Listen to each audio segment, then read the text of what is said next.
Officer ಬಗ್ಗೆ ಏನ್ ಹೇಳಿ, ಚಿಕ್ಕಂದಿನಿಂದ ನನ್ನನ್ನ ಯಾವಾಗಲೂ ಸಪೋರ್ಟಿವ್ ಆಗಿ ಅವ್ರಿಗೆ ಮಾಡಿದ್ದಾರೆ. ಅದು ಇದಕ್ಕೊಂದು ಇನ್ಸಿಡೆಂಟ್ ಹೇಳ್ತೀನಿ. ಚಿಕ್ಕಂದಿರ್ಬೇಕಾದ್ರೆ ನಮ್ಮ ಅಣ್ಣಂದ್ರ ಫ್ರೆಂಡ್ಸೇ ರೋಡಲ್ಲಿ ತುಂಬಾ ಇರೋರು, ಕ್ರಿಕೆಟ್ ಎಲ್ಲ ಆಡ್ತಿದ್ರು. ಕ್ರಿಕೆಟ್ ಎಲ್ಲ ಆಡ್ತಿರ್ಬೇಕಾದ್ರೆ ನಾನು ಅಲ್ಲಿ ತುಂಬಾ ಚಿಕ್ಕವನು, ನನ್ನ ನಾರ್ಮಲಿ ಸೇರಿಸ್ಕೊಂತಿರ್ಲಿಲ್ಲ. ಒಂದ್ ದಿವಸ ಹಂಗೆ ಹತ್ಕೊಂಡು ಬರ್ತೀನಿ ಮೇಲ್ಗಡೆ ಅಪ್ಪ, ಉಪೇಂದ್ರ ಸರ್ ಎಲ್ಲ ಕೂತಿರ್ತಾರೆ, ಎಲ್ಲ ಡಿಸ್ಕಷನ್ ಮಾಡ್ತಾ ಇರ್ತಾರೆ. ಅಪ್ಪ ಏನಾಯ್ತು ಅಂತ ಕೇಳ್ತಾರೆ, ಹಿಂಗೆ ಸೇರ್ಸ್ಕೊಂಡಿಲ್ಲ ಕ್ರಿಕೆಟ್ಗೆ ಅಂತ. ಓ ಅಂತ ಅಳ್ತೀನಿ. ಅಲ್ಲಿ ಏನೋ ಡಿಸ್ಕಷನ್ ನಡೀತಿರುತ್ತೆ, ಆ ಅಪ್ಪಂಗೆ ಇರಿಟೇಟ್ ಆಗುತ್ತೆ. ತಕ್ಷಣ ಸರ್ ಬಂದ್ಬಿಟ್ಟು ಕೆಳಗಡೆ ಬಾ ಅಂತ ಹೇಳಿ ನಾನು ಕರ್ಕೊಂಡು ಹೋಗ್ಬಿಟ್ಟು ಅವ್ರು ನೋಡ್ಬಿಟ್ಟು, ಯಾಕ ಯಾಕ ನನ್ನ ಆಡ್ಕೊಳಲ್ಲ, ಆಡ್ಸೋ ನನ್ನ ಅಂತೇಳಿ ಆ ಟೀಮಲ್ಲಿ ನನ್ನನ್ನ ಆ ಟೀಮಲ್ಲಿ ಮತ್ತೆ ಆಡಿಸಿ ಇದ್ ಮಾಡಿ ಅವ್ರು ಹೊರಡ್ತಾರೆ.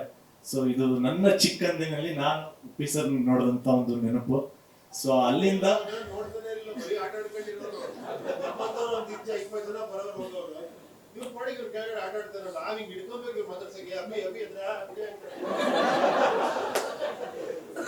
ತುಂಬಾ ಚಿಕ್ಕವನು ಅವಾಗ.